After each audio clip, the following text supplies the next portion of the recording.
How to mute notification for a particular chat in WhatsApp. Hey everyone, in this tutorial I'll show you guys how you can mute notification for only the chat that you want on WhatsApp. So let's just jump right in. First of all, open up the WhatsApp application and make sure that you are logged into your account. And from here, you're going to have to select a chat where you want to mute the notification off.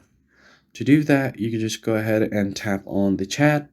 So let's say if I want to mute chat for this chat right here, this group, what I'm gonna do is tap on the group icon at the top, and then you have an option for notification. Just tap on it.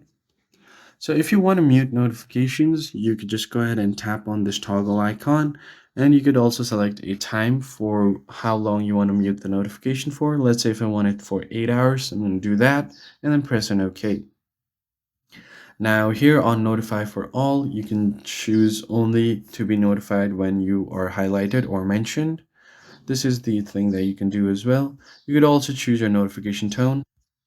And along with that, you have your vibrate settings as well, if you want it long or short. And on your advanced settings, you can choose your light and use high priority notification. That's it for this video, guys. You could also mute call notification for this. And that's pretty much it. I hope this tutorial was helpful to you. I'll catch you guys on the next one.